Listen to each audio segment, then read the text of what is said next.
Hello everyone, hope you all are doing good. Alternating currents అనేది చాలామంది students కొంచెం టఫ్గా ఫీల్ అవుతారు. టఫ్గా అయినా ప్రాబ్లమ్స్ చేయలేమేమో, మనకి రావు అనే ఒక ఫీలింగ్ ఉంటుంది. సో మెయిన్గా అది ఎందుకు అంటే దీంట్లో కొంచెం కొత్తగా టర్మినాలజీ ఉంటుంది. సో టర్మినాలజీ మొత్తం కొత్తగా ఉండడం వల్ల దీన్ని డీల్ చేయడం కష్టంగా అనిపిస్తుంది అన్నమాట. సో మనం ఏం చేస్తాము, దీనిని కొంచెం అర్థం చేసుకోవడానికి అండ్ ఎంసెట్ లాంటి ఎగ్జామ్స్లో ఆల్టర్నేటింగ్ కరెంట్స్ నుంచి ఒక క్వశ్చన్ గ్యారంటీగా వస్తుంది. సో వచ్చే ఒక క్వశ్చన్ ఒకవేళ మనం నేర్చుకునే టాపిక్స్లో నుంచి వచ్చిందే అనుకోండి, చేసేయచ్చు కదా. సో ఎంసెట్లో విపరీతమైన టఫ్ క్వశ్చన్ అయితే ఏసీలో నుంచి రాదు కాబట్టి ఎందుకు ఒక్క క్వశ్చన్ని వదిలిపెట్టడం, ఆ ఒక్క మార్క్ కూడా మనదే అవ్వాలి కాబట్టి ఏసీ గురించి డీటెయిల్డ్ డిస్కషన్ అనేది ఇప్పుడు చేసుకుంటున్నాము. బట్ వన్స్ ఎంసెట్ ప్రిపరేషన్ అనేది స్టార్ట్ అయింది అంటే ఐపీఈ ఎగ్జామ్స్ తర్వాత మనం ఏదైతే ఎంసెట్ స్టార్ట్ చేస్తామో అప్పుడు మాత్రం ఇంత డీటెయిల్డ్గా డిస్కషన్ ఉండదు. So welcome to another part 2 of alternating currents. This is Ramadevi, me master teacher in physics. Welcome to Vedantu Telugu channel. So మనం ఆల్రెడీ పార్ట్ 1 ఫినిష్ చేసుకున్నాము ఆల్టర్నేటింగ్ కరెంట్స్లో. అది చూడని వాళ్ళు ఖచ్చితంగా చూడండి, బికాస్ ఆల్టర్నేటింగ్ కరెంట్స్లో ఖచ్చితంగా టర్మినాలజీ అనేది తెలియాలి. టర్మినాలజీ తెలియకపోతే చాలా చాలా కష్టం. ఎందుకంటే ఫస్ట్ పార్ట్లో అదే నేను చాలా డీటెయిల్డ్గా చెప్పాను, బేసిక్స్ ఆఫ్ ఆల్టర్నేటింగ్ కరెంట్, చాలా detailed analysis of basics of alternating current discuss చేసుకున్నాం. సో ఆ పార్ట్ ఎవరైనా మిస్ అయితే కనుక ఖచ్చితంగా చూడండి, అప్పుడే మీకు సెకండ్ పార్ట్ అర్థమవుతుంది. అంతేగాని డైరెక్ట్గా సెకండ్ పార్ట్ చూసేసి ఇదేంట్రా బాబు ఈ లెసన్ ఇలా ఉంది, నాకు అసలు అర్థం కావట్లేదు, నా వల్ల కాదు, ఇలాంటి పదాలు అసలు యూజ్ చేయొద్దు. సో మళ్ళీ చెప్తున్నాను, ఎవరైనా ఎగ్జామినేషన్కి ప్రిపేర్ అయ్యేటప్పుడు దయచేసి ఇది నా వల్ల కాదు, నేను చెయ్యలేను, ఇలాంటి పదాలు అసలు యూజ్ చేయొద్దు. ప్రయత్నం చెయ్యకుండా ఎలా డిసైడ్ చేస్తారు? అలా డిసైడ్ చేస్తున్నారు అంటే మీరు యుద్ధం చేయకుండానే ఓటమిని అంగీకరిస్తున్నారు, which is very very bad. ప్రయత్నం చెయ్యాలి, అందులో అప్స్ అండ్ డౌన్స్ తెలుసుకోవాలి, అప్పుడు కదా మన వల్ల అవుతుందో కాదో తెలుసుకునేది. సో ఒక్క అరగంట మీరు ఈ క్లాస్ మీద స్పెండ్ చేసినంత మాత్రాన మీరు కోల్పోయేది ఏమీ లేదు. అండ్ ఐ గ్యారంటీ యూ, మీరు ఈ క్లాస్ విన్నాక ఓకే ఏసీలో నుంచి మనం క్వశ్చన్స్ చెయ్యగలము, ప్రాబ్లమ్స్ చెయ్యగలము అనే కాన్ఫిడెన్స్ అయితే నేను మీకు తీసుకురాగలను. ఈరోజు క్లాస్ ఏంటి అంటే only content part. Last class కూడా ఓన్లీ కంటెంటే డిస్కస్ చేశాను. క్వశ్చన్స్ ఎలా సాల్వ్ చేయాలి అనేది మనం ఎంసెట్ ప్రిపరేషన్లో ఎలాగో నేర్చుకుంటాం కాబట్టి బేసిక్స్, చాలామంది అదే అడుగుతున్నారు, మాకు బేసిక్స్ నుంచి కావాలి. సో ఆ బేసిక్స్ స్ట్రాంగ్గా ఉండడం కోసం కాన్సెప్చువల్ నాలెడ్జ్ అనేది మాత్రమే ఈ క్లాసెస్లో మనం నేర్చుకుంటాం. Okay, so moving on to today's class. ఒక్కసారి జస్ట్ రీక్యాప్ వేసుకుందామా? టర్మినాలజీ ఇంపార్టెంట్ అని చెప్పాను కదా, సో టర్మినాలజీ గుర్తుందా లేదా? సో టర్మినాలజీ ఏమేమి నేర్చుకున్నాము, ఇందులో రకరకాల పదాలు ఉంటాయి. ఒకటి ఐ అంటే ఏంటి, నెక్స్ట్ ఐ యావరేజ్ అంటే ఏంటి, అలాగే ఐ ఆర్ఎంఎస్ అంటే ఏంటి, గుర్తున్నాయా ఈ పదాలు? ఐ అంటే ఇన్స్టంటేనియస్ కరెంట్, ఐ యావరేజ్ అంటే యావరేజ్ కరెంట్, ఐ ఆర్ఎంఎస్ అంటే root mean square current. Same ఇలాంటివే మనం ఈ ఆర్ వి వాడతాము. E average and E RMS. E instantaneous voltage, E average voltage, అలాగే E RMS the root mean square voltage. And one more thing ఈ లెసన్లో చెప్పాను, ఈ రాసిన వి రాసిన డిఫరెన్స్ ఏమీ లేదు. సో ఈ ప్లేస్లో వి రాయండి, ప్రాబ్లం ఏం లేదు. అండ్ దెన్ ఇక్కడ మనం ఒక ఫంక్షన్ కూడా నేర్చుకున్నాం. ఓకే, దాని పక్కన పెడితే పవర్కి కూడా ఫార్ములా నేర్చుకున్నాం కదా. సో పవర్కి 2 రకాల పవర్లు మాత్రమే మనం గుర్తుపెట్టుకుందాము. ఒకటి యావరేజ్ పవర్ లేదా ఆర్ఎంఎస్ పవర్ అనుకుందాము, ఇంకొకటి ఇన్స్టంటేనియస్ పవర్. సో పి అని మాత్రమే రాసాము అంటే instantaneous power. Instantaneous power is equal to instantaneous voltage into instantaneous current. So instantaneous మనకు ఆల్రెడీ తెలుసు కొన్ని, I is equal to I0/√2 peak current, E is equal to E0/√2 peak voltage. గుర్తున్నాయా? I0 E0 ఏమంటాము, peak current, peak voltage. So అవి కూడా ఇక్కడ substitute చేసుకోవచ్చు. So E0/√2 I0/√2. So total E0 I0/2, √2 × √2 yes, బాగా కనిపెట్టాం కదా.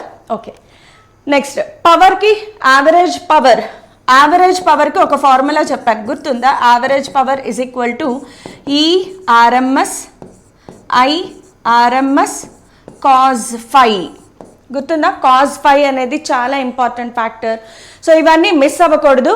ఎవరైనా మిస్ అయితే మాత్రం ఖచ్చితంగా పార్ట్ 1 చూడండి, అప్పుడు మాత్రమే మీకు పార్ట్ 2 అర్థమవుతుంది. సో అందులో కాజ్ ఫైని ఏమనుకున్నాము? Cos phi is called power factor. ఇది చాలా important. Cos phi is called power factor. So ఇవి మనకి బేసిక్స్ మనం ప్రీవియస్ క్లాస్లో నేర్చుకున్నాం. సో మరి ఈ రోజు క్లాస్లో ఏం నేర్చుకోబోతున్నాము అంటే, ఈరోజు క్లాస్ చాలా చాలా important regarding problem wise. Problems last క్లాస్లో కూడా వీటికి సంబంధించి ప్రాబ్లమ్స్ వస్తాయి. ఇప్పుడు ఇంకొక చాలా హై ప్రాబబిలిటీ ఏరియా ఉన్న ప్రాబ్లమ్స్ ఏంటి అంటే, ఒక రెసిస్టర్ని, ఒక ఇండక్టర్ని, ఒక కెపాసిటర్ని సెపరేట్గా ఏసీకి కనెక్ట్ చేసినప్పుడు, అలాగే వాటిని కాంబినేషన్లో ఏసీకి కనెక్ట్ చేసినప్పుడు, అంతవరకు మాత్రమే చూద్దాం. అసలు ఎల్సీ ఆసిలేషన్స్ కానీ ఇంకా చాలా చాలా కాంప్లికేటెడ్లోకి మనం వెళ్ళొద్దు. ఏది ఈజీ పార్ట్, ఎంతవరకు అర్థమవుతుందో, ఎంతవరకు హై ప్రాబబిలిటీ ఆఫ్ ప్రాబ్లమ్స్ ఉన్నాయో అంతవరకు మాత్రమే నేర్చుకుందాం. ఓకే, సో ఏం కంగారు పడద్దు. Why fear when I am there when only resistor is connected to AC, connected to AC source. AC అంటే ఏంటి? Alternating current. AC alternating current. So ఇది మన ఫస్ట్. దీనిని ప్యూర్లీ రియాక్టివ్ సర్క్యూట్ అని కూడా అంటారు. దీన్ని ఏమంటారమ్మా? Purely reactive circuit. అంటే ఓన్లీ రెసిస్టర్ని మాత్రమే కనెక్ట్ చేస్తారు. సో రెసిస్టెన్స్ సింబల్ రాస్తాము. దీన్ని తీసుకెళ్ళి ఒక ఏసీ పవర్ సప్లై కదా, ఏసీ పవర్ సప్లై సింబల్ ఇది ఏసీ పవర్ సప్లై సింబల్. ఈ అనే అమౌంట్ ఆఫ్ వోల్టేజ్ ఇస్తున్నాము, resistance R. Okay, so R resistance ఉంది. ఇలా కనెక్ట్ చేస్తే only resistor is connected to alternating circuit. So ఇప్పుడు ఏం జరుగుతుంది? దీంట్లో ఆబ్వియస్గా కరెంట్ స్టార్ట్ అవుతుంది. సో ఆ కరెంట్కి ఫార్ములా కావాలి. సో కరెంట్కి ఫార్ములా ఎక్కడి నుంచి తీసుకొస్తాము? నేను ఆల్రెడీ ప్రీవియస్ క్లాస్లో కూడా చెప్పాను. ఎవరో ఒక క్వశ్చన్ అడిగారు, ఆల్టర్నేటింగ్ కరెంట్స్ నేర్చుకోవాలి అంటే కరెంట్ ఎలక్ట్రిసిటీ బాగా రావాలా? అవసరం లేదు. జస్ట్ 2 ఫార్ములే మాత్రమే. ఒకటి ఓమ్స్లో మీ అందరికీ బాగా తెలుసు, V is equal to IR. V అంటే potential, I current, R resistance. అంతే. ఇంకొకటి పవర్ ఫార్ములా ఆల్రెడీ నేర్చేసుకున్నాము. సో ఇది తప్ప కరెంట్ ఎలక్ట్రిసిటీ నాలెడ్జ్ అవసరం లేదు. సో హ్యాపీగా ఆల్టర్నేటింగ్ కరెంట్ అనేది ఒక స్పెషల్ చాప్టర్, దీనిని నేను నేర్చుకోవాలి అని ఇష్టపడి నేర్చుకోండి. బాబో ఇవన్నీ ఎవరు చదువుతారా బాబు అనే ఫీలింగ్ ఉంటే మాత్రం ఇట్ విల్ క్రియేట్ నెగిటివిటీ. దానివల్ల మీరు ఎట్టి పరిస్థితుల్లోనూ నేర్చుకోలేరు. నేను ఒక చిన్న ఎగ్జాంపుల్ చెప్తాను. పబ్జీ వచ్చినప్పుడు, పబ్జీ అనేది విపరీతమైన క్రేజ్, అవునా? చాలా చాలా చాలా దారుణమైన క్రేజ్ క్రియేట్ చేసింది. Everybody started playing. PUBG game అనేది అంత ఈజీ గేమ్. జస్ట్ అందులోకి ఇలా ఎంటర్ అవ్వగానే అన్ని ఇంటర్ఫేస్ కానీ ఎలా ఆపరేట్ చేయాలి, ఎలా ఆన్ చేయాలి అన్నీ మీకు తెలుసా? ఈజీగా అర్థమైపోతుందా? కాదు. పబ్జీ గేమ్ చాలా కష్టం. దాంట్లో లెవెల్స్ కానీ, దాంట్లో ఇంటర్ఫేస్ని అర్థం చేసుకోవడం కానీ చాలా కష్టం. ఒక్కొక్కసారి చాలామంది, నాకు తెలిసి మీ పర్సనల్ ఎక్స్పీరియన్స్ ఉంటుంది, పబ్జీ ఎలా ఆడాలి అనేది మీరు యూట్యూబ్లో రీసెర్చ్ చేసి మీ ఫ్రెండ్స్ని అడిగి మరీ పబ్జీ ఆడిన రోజులు ఉన్నాయా లేదా? మరి ఎందుకు అక్కడ ఎలా చేశారు? మీకు రాదు, గేమ్ ఆడడం రాదు, అయినా దానిని ఎలా ఆడాలి నేర్చుకుని తపన పడి చేశారు, అవునా? ఇది కూడా అంతే. ఇష్టపడాలి. ఇది నా సబ్జెక్ట్, నేను నేర్చుకుంటే మార్క్స్ బాగా వస్తాయి. మార్క్స్ బాగా వస్తే ర్యాంక్ బాగా వస్తుంది. ర్యాంక్ బాగా వస్తే క్యాంపస్ ప్లేస్మెంట్ బాగుంటుంది. క్యాంపస్ ప్లేస్మెంట్ బాగుంటే క్యాంపస్ సెలెక్షన్స్ ఉంటాయి, లైఫ్ సెటిల్ అవుతుంది. సో కష్టంగా ఏం ఫీల్ అవ్వద్దు. నా వల్ల కాదు, ఇదేంట్రా బాబు ఇలా ఉంది, వామ్మో వాయో ఇలాంటి డైలాగ్స్ వద్దు. చెయ్యండి, కష్టపడండి. దారి కష్టమైనా కూడా నడవడం మొదలు పెడితే అడ్డంకులు అవే తొలగిపోతాయి. సో ట్రై చేయండి. ఖచ్చితంగా ప్రతిదీ నేర్చుకోవడానికి రెడీగా ఉండండి. మీ మైండ్ని ముందు అలా రెడీ చేసుకోవాలి, ప్రిపేర్ చేసుకోవాలి. ఇది నేను నేర్చుకోవాలి అంతే, తప్పదు, వేరే దారి లేదు. ఏం చేస్తారు? ఖచ్చితంగా నేర్చుకోవాల్సిందే. ఓకే, సో ఐ నో మీరందరూ కూడా చాలా డిటర్మిన్ అండ్ చాలా హార్డ్ వర్క్ చేస్తారు. ఎనీవేస్, సో ఈ కరెంట్ కావాలి అంటే మనకి E is equal to IR use చేస్తాము. సో కరెంట్కి ఫార్ములా రావాలి అంటే ఈని ఎక్కడి నుంచి స్టార్ట్ చేసుకోవాలి? మనకి ఈకి ఏం ఫార్ములా తెలుసు? E is equal to E not sine omega tea. గుర్తుందా లేదా? లాస్ట్ క్లాస్లో డిస్కస్ చేసుకున్నాం. సో ఈ నుంచి ఐ రావాలి అంటే ఏం చేస్తాం? సింపుల్గా ఐఆర్లోకి కన్వర్ట్ చేయండి. సో ఈ ప్లేస్లో అంటే ఇన్స్టంటేనియస్ రాసేటప్పుడు ఇన్స్టంటేనియస్ రాయాలి, పీక్ రాసేటప్పుడు పీకే రాయాలి. ఇది ఇన్స్టంటేనియస్ కాబట్టి instantaneous current into resistance. Resistance మారదు కదా, రెసిస్టెన్స్లో అప్స్ అండ్ డౌన్స్ ఉండవు. రెసిస్టెన్స్ ఎప్పుడు రెసిస్టెన్స్ కాన్స్టెంట్గానే ఉంటుంది. So I R is equal to E naught ప్లేస్లో ఏం రాయాలి? I naught R sine omega T. ఆర్నే ఆర్కో మార్ దియా, ఏమొచ్చింది? I is equal to I not sine omega T. I is equal to I not sine omega T. Instantaneous current, peak current. Sine function ఎందుకు అంటే ఆల్టర్నేటింగ్ కరెంట్ ఎప్పుడు మనకి sign ఫంక్షన్లో కానీ కాజ్ ఫంక్షన్లో కానీ ఉంటుంది, అవునా? So I is equal to I not sine omega T, E is equal to E not sine omega T. ఈ రెండు very very very important for us to know. ఎందుకు ఇంపార్టెంట్ అంటే ఈ లెసన్లో ఈ 3 ఇండక్టర్, రెసిస్టర్, కెపాసిటర్ కనెక్ట్ చేసినప్పుడు కరెంట్కి వోల్టేజ్కి మధ్యలో phase difference ఎంత అనేది ఒకసారి మనం ఆలోచిస్తాం. సో కరెంట్కి వోల్టేజ్కి ఇక్కడ what is the phase difference between current and voltage? So current sine omega T, phase అంటే ఏంటి? వేవ్స్ లెసన్లో నేర్చుకుంటాం. సైన్ ఒమేగా టీ ఏదైతే ఉందో దానిని ఫేజ్ అంటాం. ఇక్కడ సైన్ ఒమేగా టీనే ఉంది, ఇక్కడ కూడా సైన్ ఒమేగా టీనే ఉంది. అంటే phase difference between current voltage and current voltage ఏది రాసినా పర్లేదు. ఈజ్ ఎంత అంటే 5 is equal to 0. Phase difference ఎంత ఉందమ్మా? 0 ఉంది. ఇక్కడ సైన్ ఒమేగా టీనే, ఇక్కడ సైన్ ఒమేగా టీ. డిఫరెన్స్ ఎంత ఉంటుంది? 0. సో ఒక రెసిస్టర్ని ఏసీకి కనెక్ట్ చేసినప్పుడు ఫేజ్ డిఫరెన్స్ ఎంత వచ్చింది? 5 is equal to 0. And current voltage same ఫేజ్లో ఉన్నాయి. ఫేజ్ డిఫరెన్స్ 0 అంటే ఏంటి? కరెంట్ వోల్టేజ్ సేమ్ ఫేజ్లో ఉన్నాయి అని అర్థం. సో సేమ్ ఫేజ్లో ఉన్నప్పుడు ఈ లెసన్లో మనము కొన్ని డ్రా చేస్తాం. అవేంటి అంటే ఫేజర్ డయాగ్రామ్, అలాగే మనకి ఫేజర్ డయాగ్రామ్ ఒకటి ఉంటుంది, గ్రాఫ్ ఒకటి ఉంటుంది. So first phasor diagram draw చేస్తాను నేను. ఫేజర్ డయాగ్రామ్ ఎలా ఉంటుంది, అలాగే గ్రాఫ్ ఎలా ఉంటుంది, రెండు ఒకసారి చూద్దురు కానీ. ఫేజర్ డయాగ్రామ్ అంటే కరెంట్కి, టైంకి లేదా వోల్టేజ్కి relation. So when I consider I R V here, okay. So colour మార్చుకుందాం. కలర్ కదా మార్చాల్సింది. Wait okay. సో కలర్ మార్చినప్పుడు, కలర్ మార్చానో లేదో గుర్తు రావట్లేదు. సో ఇక్కడ మళ్ళీ ఎల్లో కలరే తీసుకున్నామా? Very good. If I consider current along this, then voltage also lies along the same line, because phase difference 0. Current, voltage రెండు సేమ్ ఫేజ్లో ఉంటాయి. సో కరెంట్ ఏ లైన్లో ఉంటుందో phase the voltage also lies in the same line, okay. So ఎందుకు ఇదంతా erase చేస్తున్నాను అంటే మీకు ఒకటే స్లైడ్లో కంప్లీట్ ఇన్ఫర్మేషన్ ఉంటుంది. So for that purpose just maintain the time. కొంచెం వెయిట్ చేయండి. ఈవిడేంటి ఇలా టైం పాస్ చేస్తుంది అని అస్సలు అనుకోవద్దు, okay. So moving on to pen. So ఇది ఇలా డ్రా చేయొచ్చు, లేదా ఇంకొక ఫేజర్ డయాగ్రామ్ కూడా డ్రా చేయొచ్చు. దీన్ని ఇలాగే అర్థం చేసుకోవాలని లేదు, ఎంత టైం తర్వాత అయినా తీసుకోవచ్చు. ఒకవేళ కరెంట్ ఇక్కడ తీసుకున్నాను అనుకోండి I, then the potential voltage also lies along the same line. ఇక్కడ కూడా the voltage lies along the same line. So current, voltage రెండు సేమ్ లైన్లో ఉంటాయి, అది మన ఇండికేషన్. గ్రాఫ్ కూడా అలాగే గీస్తాము. గ్రాఫ్ అనేది ఎప్పుడు టైంకి ఐ ఆర్ వికి గీస్తాం. సో ఒకవేళ కరెంట్ బ్లూ కలర్లో తీసుకుందాం. సైన్ వేవ్ కదా, సైన్ ఒమేగా టీ చూసారు కదా.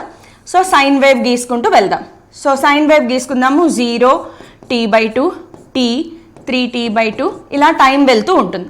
మరి ఇప్పుడు కరెంట్ డ్రా చేసాము, వోల్టేజ్ని ఎలా డ్రా చేయాలి అంటే వోల్టేజ్ కూడా సేమ్ ఫేజ్లో ఉంటుంది కాబట్టి same sine omega tea.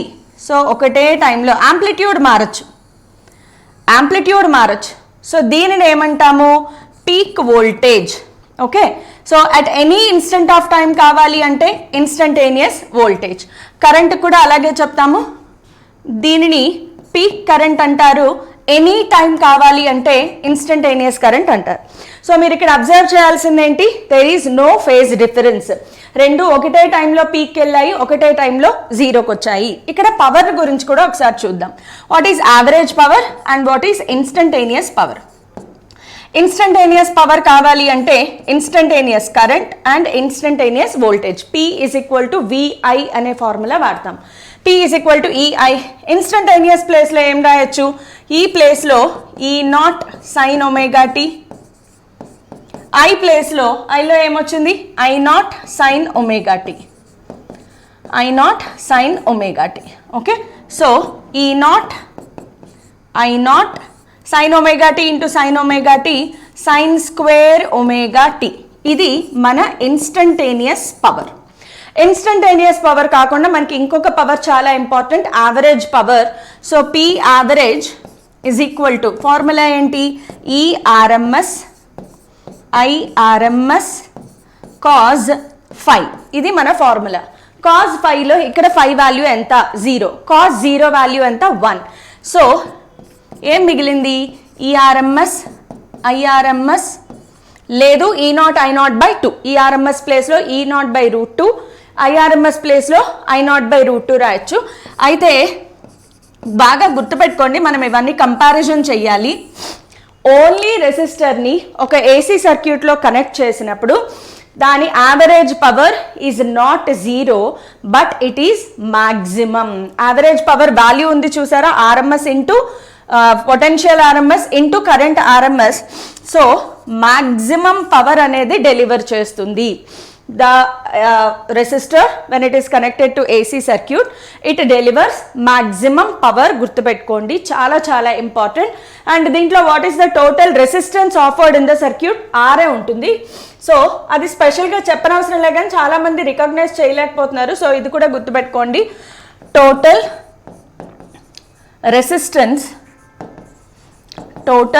Resistance offered ఈ సర్క్యూట్లో what is the total resistance offered, are.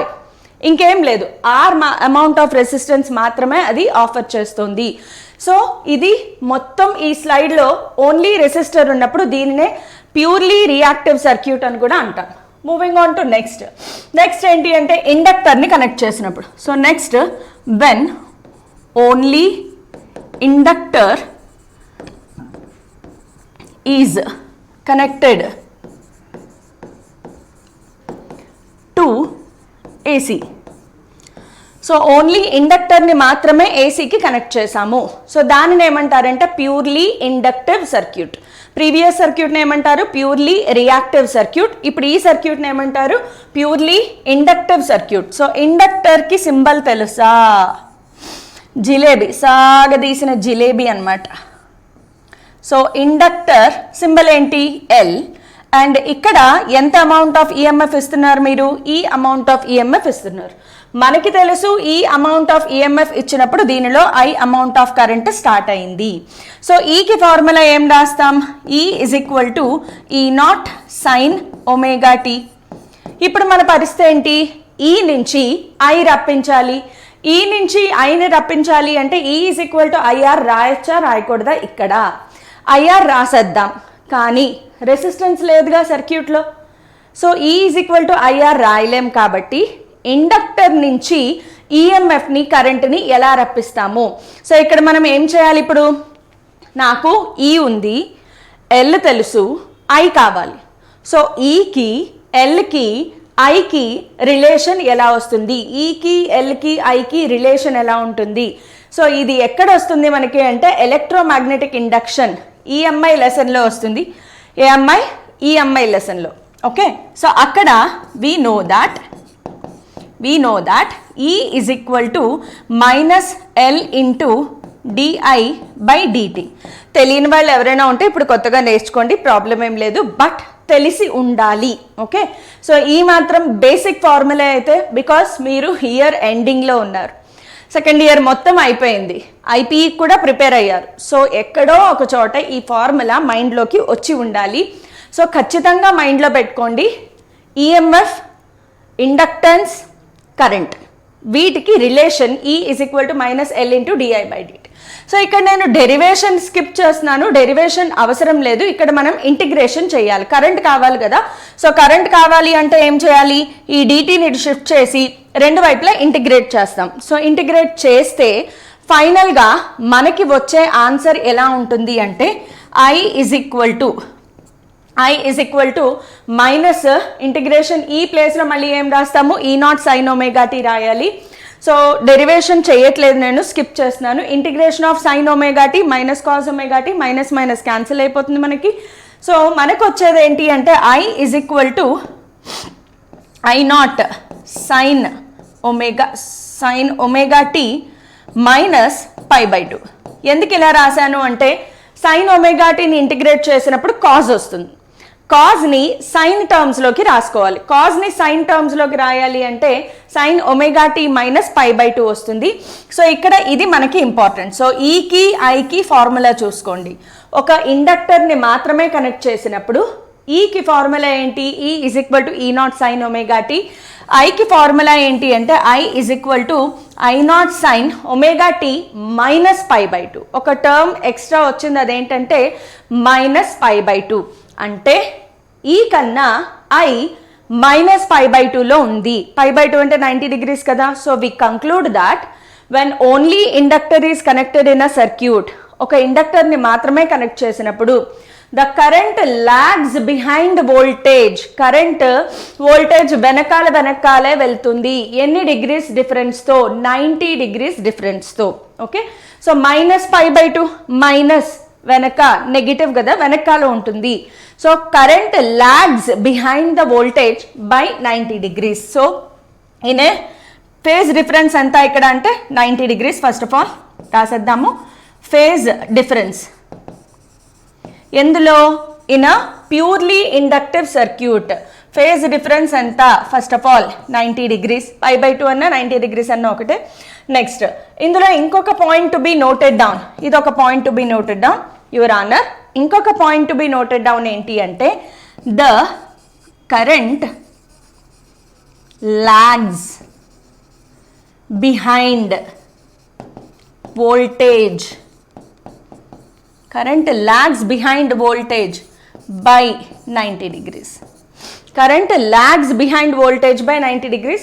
Every point is important. ఇదే రెసిస్టర్లో అయితే ఏంటి, రెసిస్టర్లో రెండు సేమ్గా ఉంటాయి, కరెంట్ sin ωt, వోల్టేజ్ కూడా sin ωt. కానీ ఇక్కడ వోల్టేజ్ sin ωt, కరెంట్లోకి వచ్చేటప్పటికి sin ωt minus π/2. So phase difference 90 degrees ఉంది.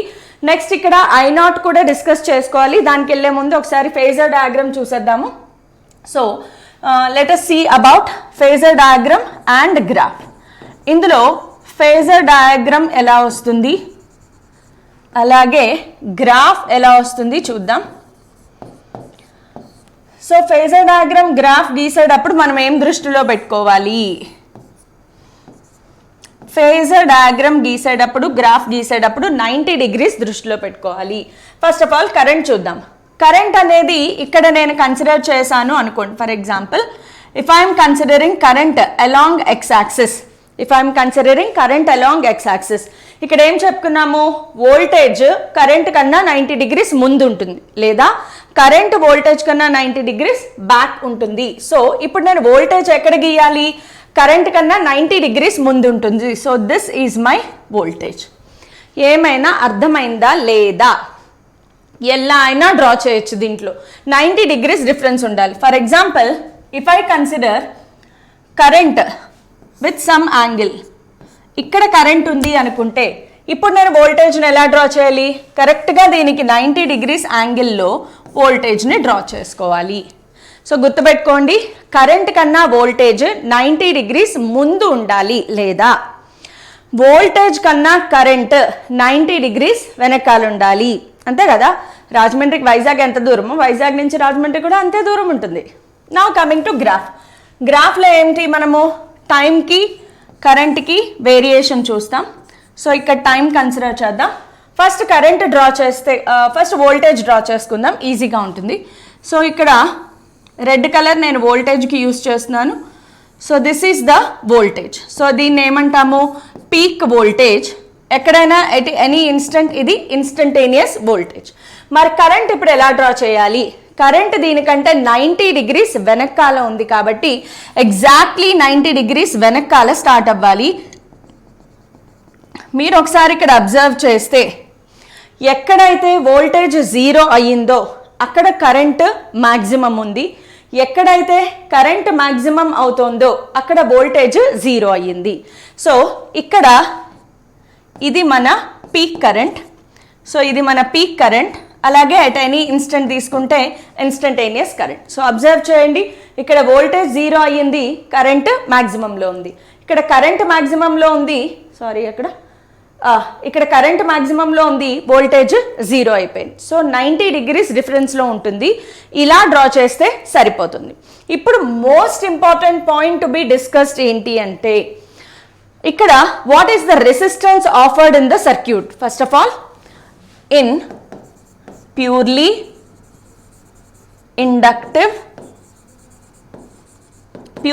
ఇండక్టివ్ సర్క్యూట్ అంటే మీనింగ్ ఏంటి, ఓన్లీ ఇండక్టర్ని ఏసీకి కనెక్ట్ చేసినప్పుడు రెసిస్టెన్స్ ఆఫర్డ్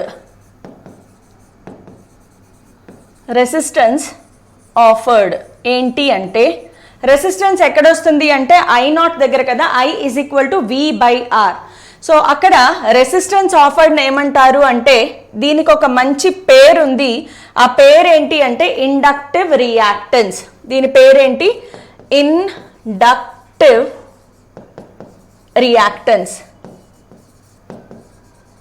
ఇండక్టివ్ రియాక్టెన్స్ పేరు గుర్తుపెట్టుకోండి, చాలా ఇంపార్టెంట్. సింబల్ వచ్చేసి XL.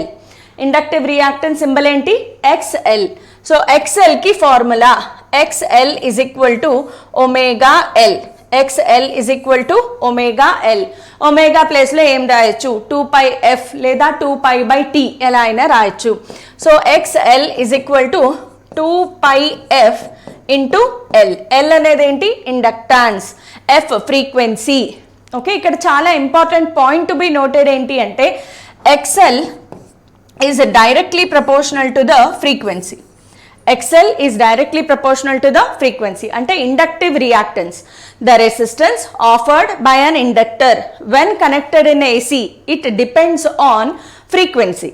అయితే AC DCని కంపేర్ చేసినప్పుడు DCలో ఫ్రీక్వెన్సీ మారదు కదా, అలా వెళ్ళిపోతూనే ఉంటుంది. కానీ ఏసీలోకి వచ్చేటప్పటికి ఫ్రీక్వెన్సీ ఎక్కువగా మారిపోతూ ఉంటుంది. The more the change in frequency the more the resistance offered. అంటే ఒక ఇండక్టర్ని ఏసీలో కనెక్ట్ చేసినప్పుడు ఎక్కువ రెసిస్టెన్స్ ఆఫర్ చేస్తుంది, అదే డీసీలో కనెక్ట్ చేసినప్పుడు ఆల్మోస్ట్ 0 రెసిస్టెన్స్ ఆఫర్ చేస్తుంది. చాలా ఇంపార్టెంట్ పాయింట్. మనకి అసెర్షన్ రీజన్ టైప్ క్వశ్చన్స్ కొంచెం ఎక్కువగా వస్తున్నాయి ఎంసెట్లో. జేఈ మెయిన్స్లో కూడా చూస్తే మీరు ప్రీవియస్ అటెంప్ట్లో మనకి ఎక్కువగా assertion reason type questions minimum 4 కనిపిస్తున్నాయి అప్రాక్సిమేట్గా. Okay, per session. అది కూడా జేఈ మెయిన్స్లో మొన్న అదే జరిగింది. సో ఎంసెట్లో కూడా కొంచెం ఎక్స్పెక్ట్ చేయొచ్చు. అండ్ ఎంసెట్లో థియరీ బిట్స్ కూడా వస్తాయి మనకి. సో గుర్తుపెట్టుకోండి, బికాస్ ఇండక్టివ్ రియాక్టెన్స్ అంటే the resistance offered by an inductor when it is connected to AC, అది ఫ్రీక్వెన్సీ మీద డిపెండ్ అవుతుంది. So the more the frequency the more the resistance offered by an inductor. ఒక ఇండక్టర్ని డీసీలో connect చేసినప్పుడు it offers almost no resistance, కానీ అదే ఇండక్టర్ని ఏసీలో కనెక్ట్ చేసినప్పుడు it offers more resistance. Okay, ఇదంతా అయిపోయింది. ఇప్పుడు ఇంకేం డిస్కస్ చేసుకోవాలి అంటే పవర్ ఒకటి ఉంది, అవునా, గుర్తుందా లేదా? సో పవర్కి యావరేజ్ పవర్ డైరెక్ట్గా చూసేద్దాం. యావరేజ్ పవర్కి ఫార్ములా ఏంటి, ఈఆర్ఎంఎస్ ఐఆర్ఎంఎస్ కాజ్ ఫై. ఈ పాటికి మీకు ఫార్ములా వచ్చేసి ఉండాలి. పదే పదే మనం ఫార్ములా రాస్తూ ఉన్నప్పుడు వచ్చేయాలి. అయితే కాజ్ ఫై వాల్యూ ఎంత? సారీ, ఇదేదో మొత్తం దీన్ని ఇష్టం వచ్చినట్లు రాసేసింది. ఇక్కడ ఉర్దూలో ఉంది కదా, నా చేయి తగిలిన ప్రతి చోట వచ్చేసింది. ఎనీవేస్ వాట్ ఈస్ ఫై ఇక్కడ 90 degrees, కాజ్ 90 వాల్యూ ఎంత 0. సో యావరేజ్ పవర్ ఎంత 0. The average power offered by an inductor for a pure inductor ఏసీలో కనెక్ట్ చేసినప్పుడు అది అసలు ఎలాంటి పవర్ కన్జ్యూమ్ చెయ్యదు. అందుకే మన ట్యూబ్ లైట్స్ ఏవైతే ఉన్నాయో అవి చాలా తక్కువ పవర్ని కన్జ్యూమ్ చేస్తాయి. ఎందుకు అంటే ట్యూబ్ లైట్లో అసలు రెసిస్టర్ వాడరు, ఇండక్టర్ చోక్ కాయిల్ ఉంటుంది కదా, సో ఇండక్టర్ని వాడతారు, మహా అయితే కెపాసిటర్ని వాడతారు. బికాజ్ మనకి ఇప్పుడు స్టార్ట్ అవ్వాలి అంటే దానికి కొంత ఛార్జ్ కావాలి కాబట్టి. సో ఓన్లీ ఇండక్టర్ని మాత్రమే వాడితే గనక అసలు అది ఎలాంటి పవర్ కన్జంప్షన్ ఉండదు. యాక్చువల్గా మనకు కావాల్సింది కూడా ఇదే కదా. మనము యూజువల్గా ఇంట్లో రకరకాల గ్యాడ్జెట్స్ని వాడతాం, AC, refrigerator, fan, tube light or TV ఇలాంటివి వాడుతూ ఉంటాం. ఇలాంటివి వాడేటప్పుడు మంత్ ఎండింగ్లో మనకి బుర్ర పేలిపోయేంత కరెంట్ బిల్ వచ్చేస్తుంది. సో ఏది ఎక్కువగా లాగేది ఎక్కువ అంటే ఏసీ, రెఫ్రిజిరేటర్, ఇవి పవర్ కన్జంప్షన్ చాలా ఎక్కువ ఉంటాయి. ఎందుకు పవర్ కన్జంప్షన్ ఎక్కువ ఉంటుంది అంటే వాటిలో రెసిస్టర్స్ని వాడతారు. ఇందాక ప్రీవియస్ స్లైడ్లో చెప్పుకున్నాం, గుర్తుందా? Resistor has maximum power consumption. అదే మనం ఒక ఇండక్టర్ని వాడితే పవర్ కన్జంప్షన్ 0. చూసారా ఎంత అద్భుతంగా ఉందో. అలాగే దీంట్లో highest point to be noted, బాగా ప్రాబ్లమాటిక్ రీజియన్ ఏంటి అంటే excel, the resistance offered by an inductor when it is connected in AC circuit. బాగా గుర్తుపెట్టుకోండి. నెక్స్ట్ ఇండక్టర్ అయిపోయింది, రెసిస్టర్ అయిపోయింది, ఇంకేం మిగిలింది? Capacitor. When only capacitor when only capacitor is connected to AC. So దీనిని ఏమంటారు?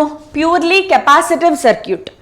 ప్యూర్లీ రియాక్టివ్ సర్క్యూట్ అయిపోయింది, purely inductive అయిపోయింది, ప్యూర్లీ కెపాసిటివ్ సర్క్యూట్. అంటే ఈ సర్క్యూట్లో కేవలం కెపాసిటర్ని మాత్రమే కనెక్ట్ చేస్తారు. కెపాసిటర్ సింబల్ ఏంటి? 2 గీతలు గీసేస్తే అయిపోలే.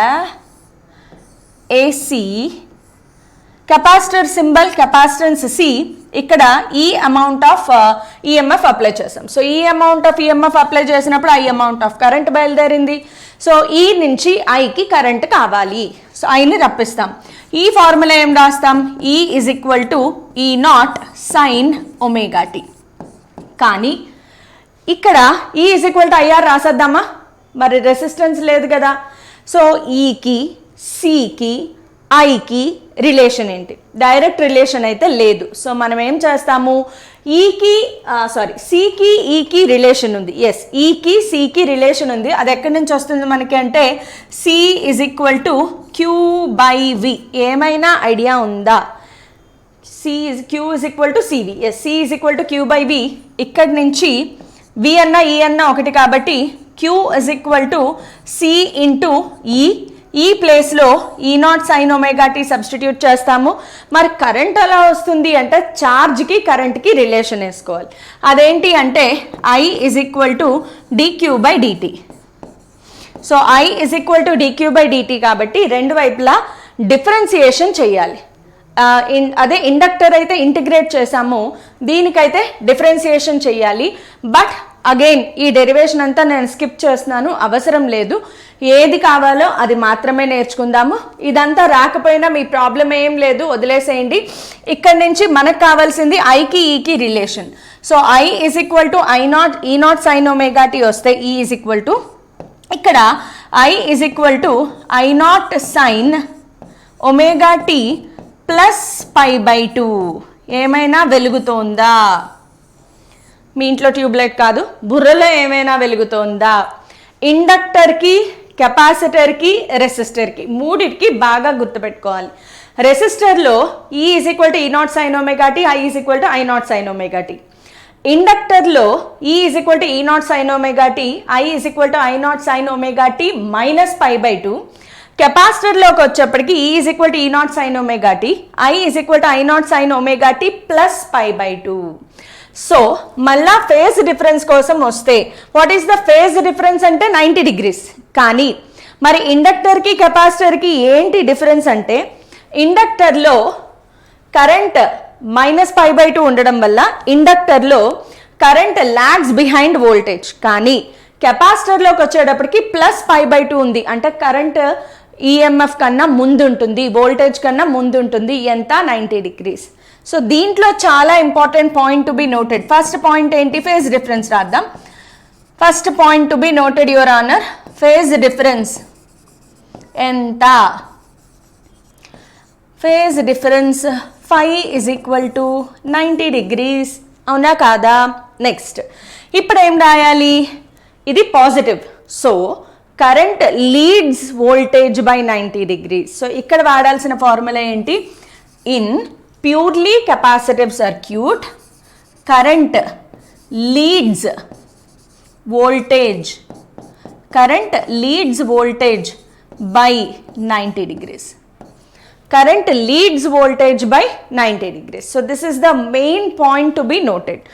Inductor, only inductor ni connect చేసినప్పుడు current lags behind voltage by 90 degrees. Only capacitor ni connect చేసినప్పుడు current leads అంటే ముందుగా ఉంటుంది, వోల్టేజ్ కన్నా 90 degrees కరెంట్ ముందుగా ఉంటుంది. ఓకే, ఇది ఎలా గుర్తుపెట్టుకోవాలి? కన్ఫ్యూజింగ్గా ఉందా? లీడ్స్, లాగ్స్, ఇండక్టర్కి లీడ్సా, కరెంట్ కెపాసిటర్కి లీడ్సా, కన్ఫ్యూజన్ ఉంది కదా. సో కన్ఫ్యూజన్ పోవడానికి నేను చెప్పే ఒక మంచి షార్ట్ కట్ ఏంటి అంటే సిసిఎల్. సిసిఎల్ అందరికీ తెలుసు కదా, మోస్ట్ ఫేవరెట్ కూడా.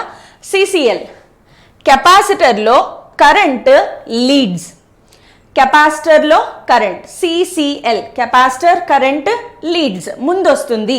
కెపాసిటర్లో సి ముందు వచ్చింది కదా, సిలో సి వచ్చింది కానీ ఈ రాలేదు. సో సిసిఎల్ గుర్తుపెట్టుకోండి, కెపాసిటర్లో కరెంట్ ముందు వస్తుంది, కెపాసిటర్లో కరెంట్ లీడ్స్. సిసిఎల్ గుర్తుపెట్టుకోండి. ఆబ్వియస్గా ఇండక్టర్ ఆటోమేటిక్గా అదే గుర్తొచ్చేస్తుంది.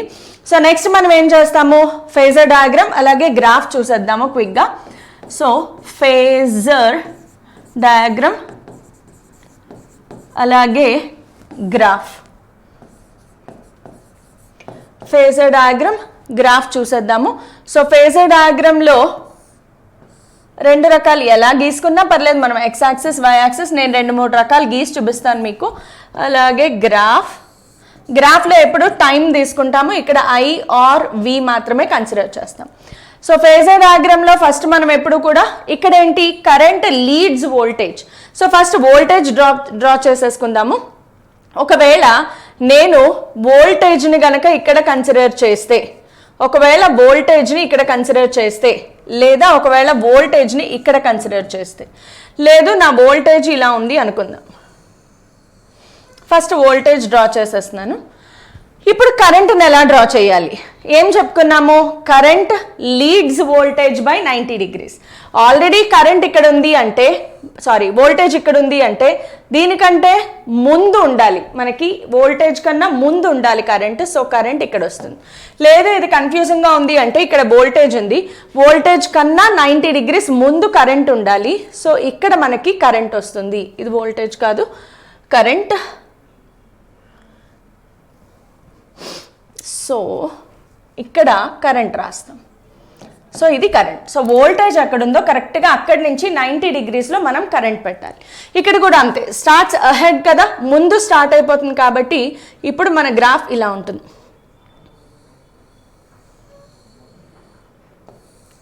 ఏమైనా అర్థమైందా? సో దీన్ని ఏమంటాము? Peak current. Okay, so any other place instantaneous current. అలాగే వోల్టేజ్ చూడండి, వోల్టేజ్ ఇదేంది? వోల్టేజ్ ఏంటి? Red colour. ఇక్కడ ఏం కన్సిడర్ చేస్తాం? E0, peak voltage. గ్రాఫ్ ఏమైనా అర్థమవుతుందా లేదా? కొంచెం ఏమైనా మీకు అర్థమవుతుందా? స్లైట్గా అర్థమవుతుంది, పర్లేదు, ట్రై చేయండి. ఇప్పుడు మనం మోస్ట్ ఇంపార్టెంట్ పాయింట్కి వెళ్ళిపోదాము, resistance offered in the circuit. So in purely capacitive circuit, CKT అంటే సర్క్యూట్, ఇది నేను వాడే short cut. Circuit, the resistance offered in a purely capacitive circuit, the resistance offered, దీనిని ఏమంటారు అంటే కెపాసిటివ్ రియాక్టెన్స్. ఇందాక ఏం చెప్పుకున్నాము, ఇండక్టివ్ రియాక్టెన్స్, దాని సింబల్ ఏంటి XL. ఇక్కడ ఏంటి కెపాసిటివ్ రియాక్టెన్స్, పేర్లు గుర్తుపెట్టుకోవాలి. Capacitive reactance, capacitive reactance XC దీని symbol. Inductive reactance symbol XL. Inductive reactance అంటే ఏంటి, the resistance offered only when inductor is connected to AC. Capacitive reactance అంటే ఏంటి, the resistance offered when only capacitor is connected to AC. XL కి formula ఏమొచ్చింది, omega L. XC కి formula ఏమొస్తుంది అంటే XC is equal to 1/ωc. XC is equal to 1/ωc. C అనేది ఏంటి, capacitance. మళ్ళీ ఒమేగా ప్లేస్లో ఏం రాసుకోవచ్చు, 2πf into C. XC is equal to 1/ωc లేదా XC is equal to 1/2πf into C. అలాగే మనకి ఇక్కడ పవర్ కావాలి కదా, సో యావరేజ్ పవర్ని కన్సిడర్ చేస్తే ఫార్ములా చెప్పండి క్విక్గా, ERMS IRMS cos phi. cos phi value ఎంత, phi value 90 degrees, cos phi 0. So ఒక ప్యూర్లీ కెపాసిటివ్ సర్క్యూట్లో కూడా పవర్ ఎంత, average power consumption 0. So only capacitor, only ఇండక్టర్ని కనెక్ట్ చేసినప్పుడు the power consumption is 0. But రెసిస్టర్ని connect చేసినప్పుడు మాత్రం పవర్ కన్జంప్షన్ మ్యాక్సిమం ఉంటుంది, గుర్తుపెట్టుకోవాలి. సో ఒకసారి మూడిటికి మనం డిఫరెన్సెస్ చూస్తే, purely reactive, purely inductive, purely capacitive. So purely reactive, no phase difference between E and I, and resistance offered is only R, power consumption maximum. Purely inductive, the phase difference between E and I is 90 degrees, current lags behind voltage by 90 degrees, resistance offered is called inductive reactance, XL is equal to omega L, power consumption 0. Purely capacitive circuit, purely capacitive సర్క్యూట్లో ఏంటి, the current leads voltage by 90 degrees, phase difference 90 degrees, and the power consumption is 0, and the resistance offered is called capacitive reactance. So ఇప్పుడు నేను ఏదైతే చదివానో ఇవన్నీ మీరు ఒకసారి note చేసేసుకోండి. నేను ఒక్కొక్కసారి ఇలా చదివేసి చెప్పేస్తూ ఉంటాను. మీరేం చేస్తారంటే కాపీ పక్కన ఉంటుంది కదా, పెన్ను పేపర్ ఎలాగూ ఉంటుంది కాబట్టి జస్ట్ క్విక్గా నోట్ చేసుకోండి. బికాజ్ ఈ పాయింట్స్ మీద మాత్రమే మనకి ప్రాబ్లమ్స్ వస్తాయి. ఎస్, ఈ పాయింట్స్ మీద మాత్రమే ప్రాబ్లమ్స్ వస్తాయి కాబట్టి ఖచ్చితంగా ఇవి చూసుకుంటే చాలు. ఇప్పుడు రెసిస్టర్ సెపరేట్గా అయిపోయింది, కెపాసిటర్ సెపరేట్గా అయిపోయింది, ఇండక్టర్ సెపరేట్గా అయిపోయింది. ఇప్పుడు వీటి కాంబినేషన్స్ వస్తాయన్నమాట. సో కాంబినేషన్లో ఏం చూస్తాము అంటే LC, RC సెపరేట్గా RL సర్క్యూట్ చూసుకుందాం. RL సర్క్యూట్ అంటే ఏంటి, resistor, inductor connected in series. So మనకి సర్క్యూట్లో ఒక రెసిస్టర్ ఉండాలి, ఒక జిలేబీ ఉండాలి అంటే ఇండక్టర్ ఉండాలి, and these two are connected to an AC circuit. Resistor R, inductor L. Okay, so ఇప్పుడు దీన్ని ఇంకా డెరివేషన్స్ ఏం లేకుండా డైరెక్ట్గా గ్రాఫ్ ద్వారా, ఫేజర్ డయాగ్రామ్ ద్వారా చూసేద్దాం. సో గ్రాఫ్ ద్వారా, ఫేజర్ డయాగ్రామ్ ద్వారా చూస్తే కనుక మనకేం తెలుసు, రెసిస్టర్ ఉన్నప్పుడు there is no phase difference between E and I. అంటే ఇక్కడ ఎవరు dominating, L dominating.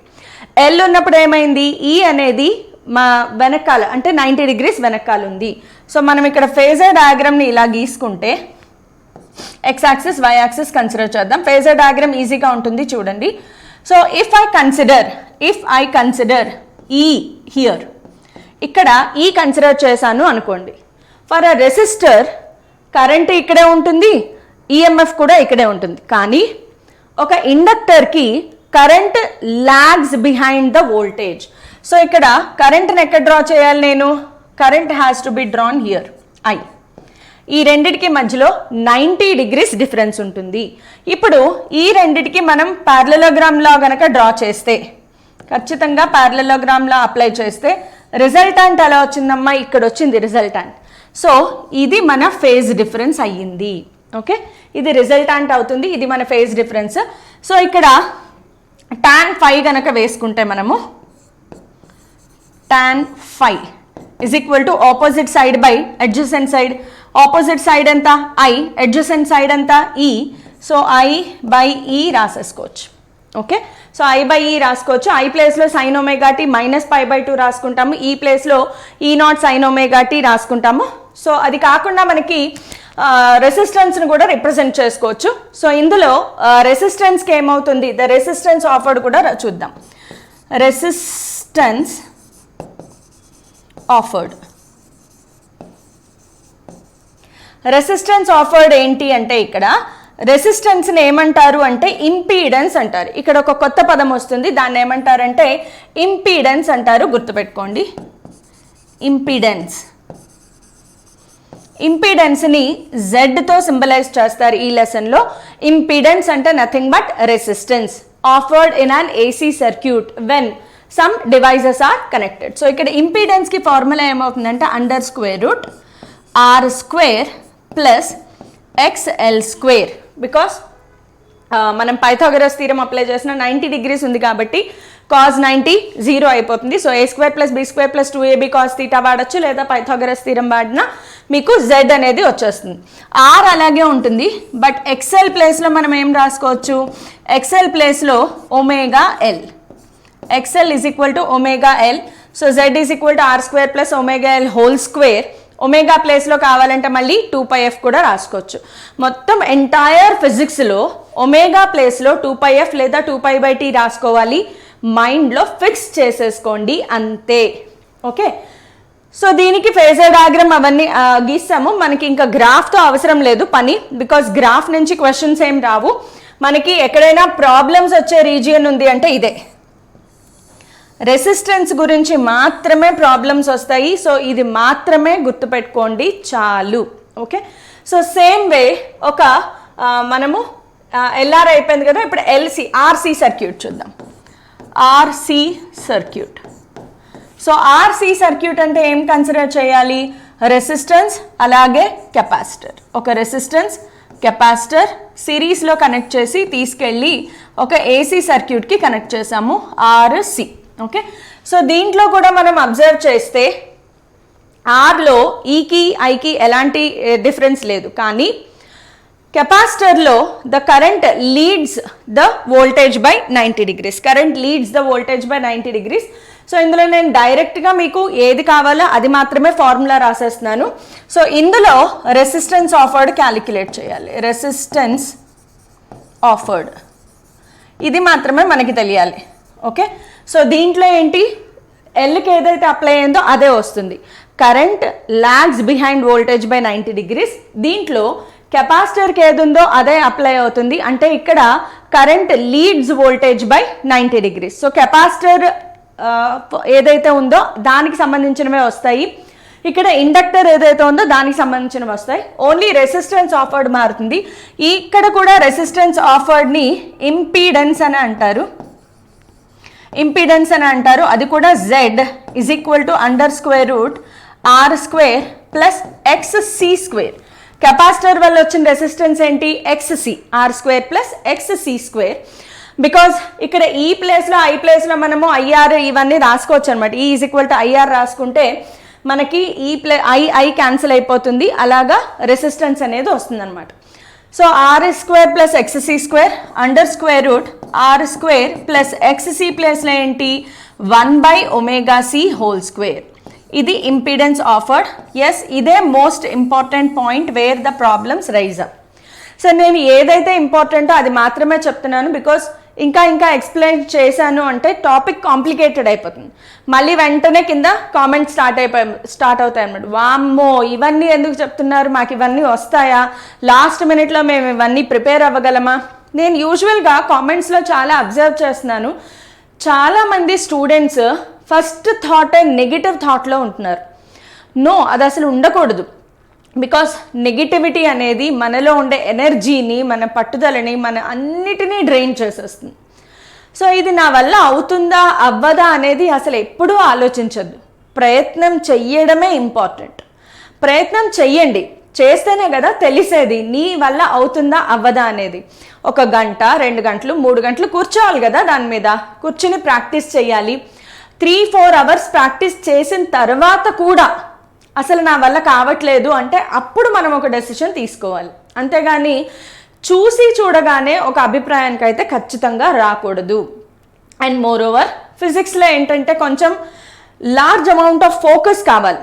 First of all concept clarity ఉండాలి, రెండోది ఫార్ములే రావాలి, మూడోది ఈ కాన్సెప్ట్ని ఫార్ములాని అప్లై చేయాలి. అందుకే కొంచెం అలా అనిపిస్తుంది, బట్ ఇష్టపడితే కష్టమైనది ఏది కాదు, అవునా కాదా?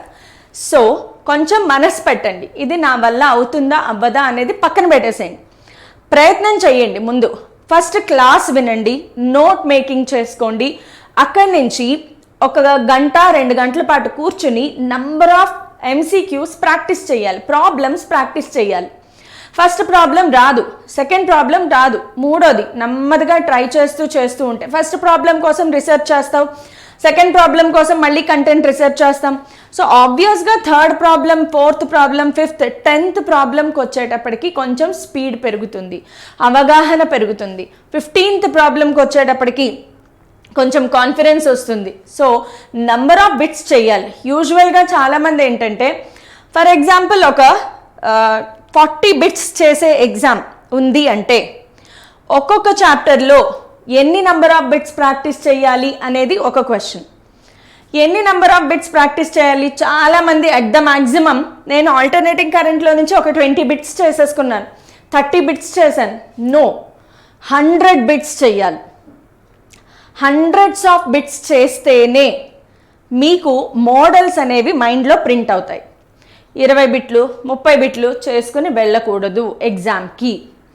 ఖచ్చితంగా ప్రతి చాప్టర్లో నుంచి, అదే హై వెయిటేజ్ చాప్టర్ అనుకోండి, లైక్ కరెంట్ ఎలక్ట్రిసిటీ లేదా కైనమెటిక్స్, లాస్ ఆఫ్ మోషన్, ఇలాంటివి ఏమైనా ఉన్నాయనుకోండి, హై వెయిటేజ్ ఉన్న చాప్టర్స్, వాటిలో నుంచి 2-3 క్వశ్చన్స్ వచ్చే ఛాన్స్ ఉంది. అలాంటి వాటికి 200-300 బిట్స్ చేయాలి. Yes, number of bits practice చేయాల్సిందే. వీటన్నిటికీ టైం ఎలా ఉంటుంది? అది రాంగ్, అది అసలు క్వశ్చనే కాదు. టైం మేనేజ్మెంట్ అనేది ఖచ్చితంగా మన చేతిలోనే ఉంది. సో ఎర్లీ మార్నింగ్ లేవడం నేర్చుకోవాలి, కష్టపడాలి. కష్టపడకుండా మన దగ్గరకి ఏది రాదు. నువ్వు ఎంతో కొంత సాక్రిఫైస్ చేస్తేనే కదా నేచర్ నీకు రిటర్న్లో ఇస్తుంది. So sacrifice your time, your energy, your efforts. డెఫినెట్గా మీరు రిజల్ట్ చూస్తారు, అద్భుతమైన రిజల్ట్ చూస్తారు. ఓకే, సో పట్టుదల ఉండాలి, సాక్రిఫైస్ కూడా ఉండాలి. గుర్తుపెట్టుకోండి, సాక్రిఫైస్ అంటే in the sense hard work. Okay, so అంతేగాని సాక్రిఫైస్ చేయమన్నారు కదా అని కాశీకి వెళ్ళిపోయి ఏదో ఒకటి నచ్చంది వదిలేసి నేను సాక్రిఫైస్ చేశాను, నేను బోల్డ్ అని చేశాను, ఇలాంటివి కుదరవు. పెన్ పేపర్ పెట్టాల్సిందే, హార్డ్ వర్క్ చేయాల్సిందే. ఓకే, సో ఇది మన RC సర్క్యూట్. నెక్స్ట్ ఏముందమ్మా, LC సర్క్యూట్ ఉంది కదా. సో ఇది కొంచెం మనం కాన్సన్ట్రేట్ చేయాల్సింది. ఇంకొకటి ఏంటి అంటే LC సర్క్యూట్ అంటే ఒక ఇండక్టర్ని కెపాసిటర్ని కనెక్ట్ చేయడం. సో జిలేబీ చుట్టేసి పక్కనే ఒక పూతరేకులు వేసేసి ఏసీకి కనెక్ట్ చేసాం. ఇది కెపాసిటెన్స్, ఇది ఇండక్టర్. జిలేబీ పూతరేకు బాగున్నాయి కదా, అబ్బా నూరు ఊరిపోతుంది. సో ఇది కెపాసిటెన్స్. సో దీంట్లో మనకి ఏంటి అంటే ఇక్కడైతే ఓన్లీ కెపాసిటర్ ఉంటే ఎలాగా అలా ఆలోచించమని చెప్పాను, ఇక్కడైతే ఓన్లీ ఇండక్టర్ ఉంటే ఎలాగా అలా ఆలోచించమని చెప్పాను. కానీ ఇక్కడ LC రెండు ఉన్నాయి. రెండు ఉన్నప్పుడు ఎలా ఆలోచించాలి అంటే ఒక్కసారి ఫేజర్ డయాగ్రామ్ డ్రా చేసి చూద్దాం. సో ఫేజర్ డయాగ్రామ్లో రెండు ఉన్నప్పుడు ఒకసారి ఫేజర్ డయాగ్రామ్ చూద్దాం. సో ఫేజర్ డయాగ్రామ్లో EMF అలాగే మనకి కరెంటు చూసుకోవాలి కదా. ఒకవేళ కరెంట్ ఇక్కడ ఉంది అనుకుందాం. ఓకే, సో కరెంట్ I ఇక్కడ ఉంది అనుకుందాం. కరెంట్ కలర్ మార్చేసాను. ఓకే, సో కరెంట్ ఇక్కడ ఉన్నప్పుడు ఫర్ ఇండక్టర్ EMF అనేది కరెంట్ కంటే ముందు ఉంటుంది. సో ఇది కరెంట్ అయితే కరెంట్ కన్నా the potential due to inductor ELVL ఏది రాసినా పర్లేదు. కానీ ఫర్ అ కెపాసిటర్ కరెంట్ కన్నా కెపాసిటర్ వెనక ఉంటుంది. So VC current leads voltage అని చెప్పుకున్నాం కదా. కెపాసిటర్లో కరెంట్ లీడ్స్ వోల్టేజ్, ఇండక్టర్లో potential leads current. So potential ముందు ఉంటుంది. ఇప్పుడు ఈ రెండిటికి కదా మనం డిఫరెన్స్ తీసుకోవాలి, అర్థమవుతుందా? సో ఈ రెండిటికి రిజల్టాంట్ కావాలి కాబట్టి ఈ రెండిటికి రిజల్టాంట్ కావాలి అంటే E = విఎల్ మైనస్ విసి చేయొచ్చు, or E is equal to VC minus VL చేయొచ్చు, ప్రాబ్లం ఏం లేదు. ఏది పెద్దదైతే దాంట్లో నుంచి చిన్నది సబ్ట్రాక్ట్ చేస్తాం. ఇప్పుడు ఈ ప్లేస్లో ఐఆర్ రాసుకోండి. ఐఆర్ రాసుకుంటే మనకి రెసిస్టెన్స్ ఆఫర్డ్ వస్తుంది అనమాట. సో మోస్ట్ ఇంపార్టెంట్ పాయింట్ ఏంటంటే రెసిస్టెన్స్ ఆఫర్డ్. ఇక్కడ కూడా రెసిస్టెన్స్ ఆఫర్డ్ని ఇంపీడెన్స్ అని అంటారు, దాన్ని జెడ్తో సింబలైజ్ చేస్తారు. So Z is equal to XL difference XC రాస్తాను నేను. XL difference XC. డిఫరెన్స్ ఎందుకు అంటే ఏది పెద్దదైతే దాంట్లో నుంచి చిన్నదాన్ని సబ్ట్రాక్ట్ చేయొచ్చు. ఒకవేళ XL is greater than XC అయితే ఇండక్టివ్ డామినేటింగ్ సర్క్యూట్ అంటారు. ఒకవేళ ఎక్స్సి గ్రేటర్ దాన్ ఎక్స్ఎల్ అయితే కెపాసిటివ్ డామినేటింగ్ సర్క్యూట్ అంటారు. అంటే ఎక్స్ఎల్ గ్రేటర్ దాన్ ఎక్స్సి అయితే ఆ సర్క్యూట్ ప్యూర్ ఇండక్టర్ ఉన్నప్పుడు ఎలా ఉంటుందో అలా బిహేవ్ చేస్తుంది. ఏ సర్క్యూట్ ఇది.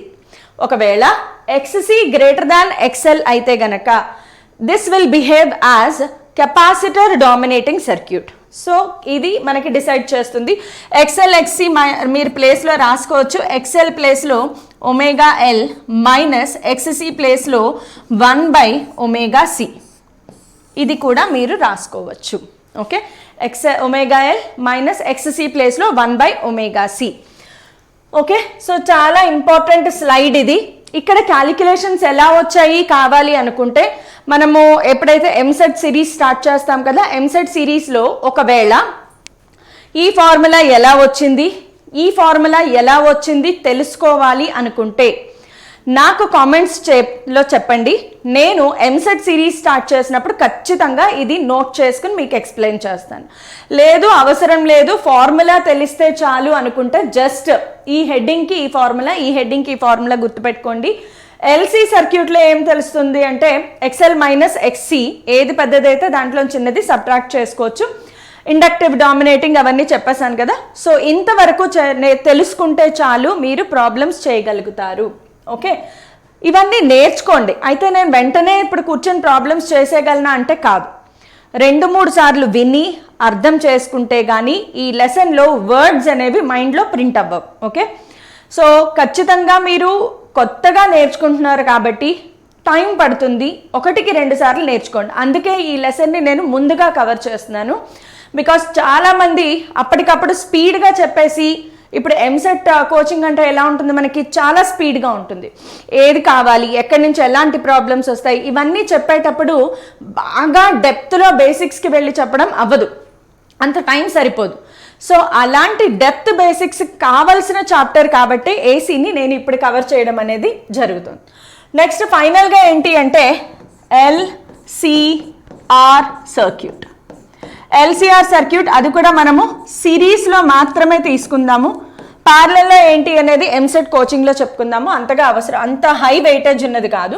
సో ఎల్సిఆర్ అంటే ఒక జిలేబీ, ఒక పూత్రేకు, ఒక రెసిస్టర్. దీన్ని ఏమంటారో నాకు తెలీదు, అలాంటి స్వీట్ ఎప్పుడు చూడలేదు నేను.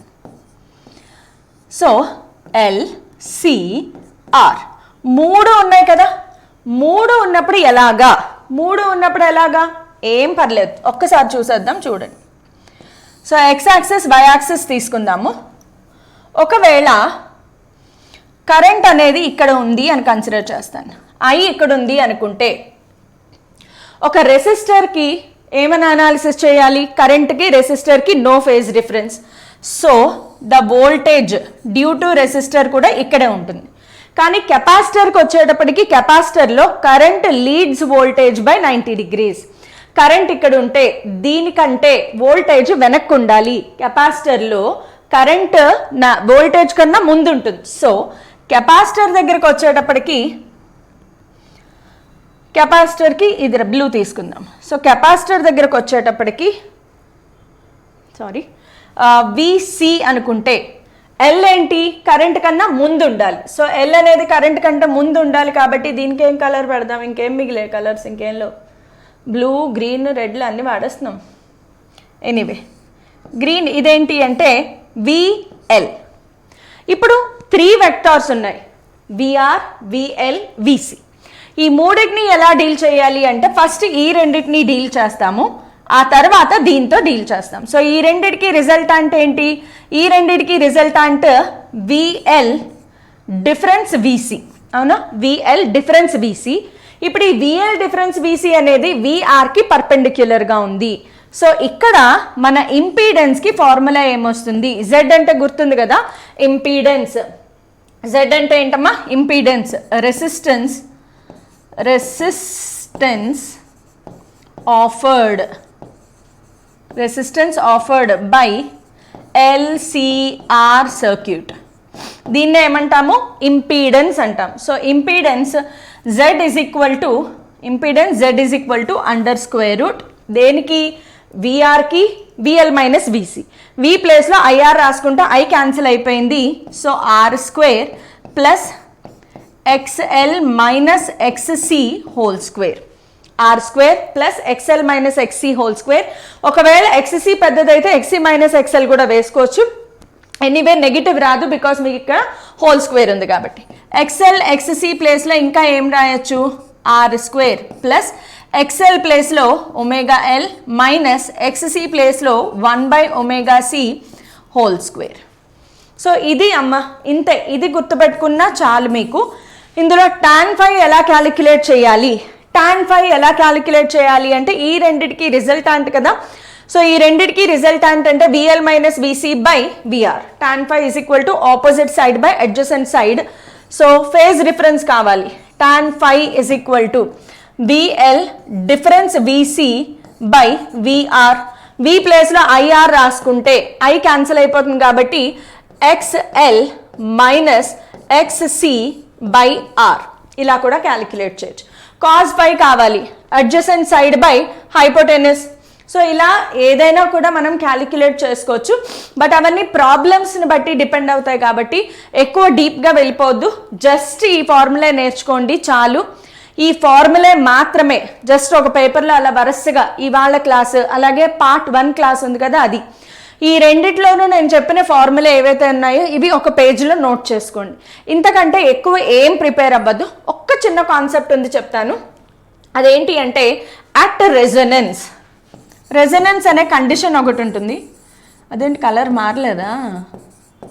అట్ రెజనెన్స్ అనే కండిషన్ ప్రాబ్లమ్స్లో వాడతారు. ఇది రెజనెన్స్ దగ్గర ఏం జరుగుతుంది? అట్ రెజనెన్స్ ఇది ఒక్కటి గుర్తుపెట్టుకోండి, ఇంకా ఎక్స్ట్రా ఏం నేర్చుకోవద్దు. పెన్ను రావే, where is it? Okay, at resonance ఏం జరుగుతుంది అంటే XL is equal to XC. గుర్తుపెట్టుకోండి, అట్ రెజనెన్స్ జరిగేదేంటి? XL is equal to XC. XL ప్లేస్లో omega L is equal to XC ప్లేస్లో 1/ωc. ఒమేగా ప్లేస్లో 2πf రాసుకుని మొత్తం ఆల్టర్నేట్ చేసుకుంటే ఫ్రీక్వెన్సీకి formula 1/2π√L/C. So at resonance frequency ఏంటి, కండిషన్ ఏంటి, మొత్తం అన్ని గుర్తుపెట్టుకోవాలి. రెజనెన్స్ అనే పదం రాగానే ప్రాబ్లంలో ఏసీలో రెజనెన్స్ అనే పదం రాగానే మొత్తం ఇవన్నీ మైండ్లోకి వచ్చేయాల్సిందే, తప్పదు. ఓకే, సో ఇదమ్మా ఏసీ ఇన్ సింపుల్. ఇంకా చాలా టాపిక్స్ ఉన్నాయి. మేడం ఇది చెప్పలేదు, మేడం అది చెప్పలేదు అని అనుకోకండి. మీకు ఎంతవరకు రిక్వైర్మెంట్ కావాలో ప్రాబ్లమ్స్ చేయడానికి కావాల్సిన నాలెడ్జ్ సరిపడా మాత్రమే నేను చెప్పాను. టూ డీప్గా వెళ్ళిన ఎల్సీ ఆసిలేషన్స్ వీటిలోకి వెళ్తే కష్టంగా ఉంటాయి, ఇంటిగ్రేషన్స్ ఇన్వాల్వ్ అవుతాయి అండ్ చాలా నాలెడ్జ్ అవసరం కాబట్టి దానిని అండ్ ఎల్సీ ఆసిలేషన్స్ మీద ప్రాబ్లమ్స్ వచ్చిన ఛాన్సెస్ కూడా చాలా తక్కువ ఉన్నాయి. సో ఏది రిక్వైర్మెంట్, ఏది హై ప్రాబబిలిటీ ఏరియా, అక్కడి నుంచి మాత్రమే నేను మీకు చెప్పడం జరిగింది. సో ఇవి మాత్రమే నేర్చుకోండి ఏసీలో, చాలు. మళ్ళా వెంటనే కింద కామెంట్స్లో నేను చెప్తానే ఉంటాను, అయినా సరే కామెంట్స్లో ఇది మాత్రం నేర్చుకుంటే సరిపోతుందా మేడం? ఎస్, సరిపోతుంది. నన్ను నమ్మండి. ఆల్టర్నేటింగ్ కరెంట్స్ నుంచి పార్ట్ 1 పార్ట్ 2లో నేను ఏదైతే చెప్పానో అది మాత్రమే నేర్చుకోండి, ఆ ఫార్ములా మాత్రమే నేర్చుకోండి. నేను ఏదైతే రాసానో అది నోట్ చేసుకుని అది మాత్రమే నేర్చుకోండి. వీటి నుంచి ప్రాబ్లమ్స్ ఎలా చేయాలి అనేది మన ఎంసెట్ కోచింగ్లో ఎలాగో నేర్చుకుంటాము. సో ఇంకేమైనా టాపిక్స్ మీకు ఎక్స్ప్లెనేషన్ కావాలి అన్నా కూడా నాకు కామెంట్స్లో చెప్పండి. ఇది బోత్ టీఎస్ అండ్ ఏపీ వాళ్ళకి అప్లై అవుతుంది. మళ్ళీ అదొక క్వశ్చన్ రావచ్చు. సో ఎవరికైనా ఆల్టర్నేటింగ్ కరెంట్స్ చాప్టర్ ఒక్కటే. ఓకే, సో ఇద్దరికి అప్లై అవుతుంది. నెక్స్ట్ మనకి గూగుల్ ఫామ్, ఒక డిస్క్రిప్షన్లో గూగుల్ ఫామ్ ఒకటి ప్రొవైడ్ చేస్తున్నారు ఫర్ రిగార్డింగ్ ఎంసెట్ ప్రిపరేషన్కి సంబంధించి మీకేమైనా డౌట్స్ ఉన్నాయా, మీకేమైనా ఇన్ఫర్మేషన్ కావాలా, దానికి సంబంధించి మీకు డిస్క్రిప్షన్లో ఒక గూగుల్ ఫామ్ అయితే ఇచ్చారు చాలా మంచి ఇన్ఫర్మేషన్ కలెక్షన్ కోసం. అది ఫిల్ చేయండి, మీకు కూడా హెల్ప్ అవుతుంది. సో గూగుల్ ఫామ్ ఫిల్అప్ చేయడం ఒకటి. నెక్స్ట్ ఏంటి అంటే టెలిగ్రామ్ ఛానల్లో జాయిన్ అవ్వడం. సో వేదాంతో టెలిగ్రామ్ ఛానల్లో ఈ లింక్ ద్వారా కానీ ఈ క్యూఆర్ కోడ్ ద్వారా కానీ క్విక్గా జాయిన్ అయిపోండి.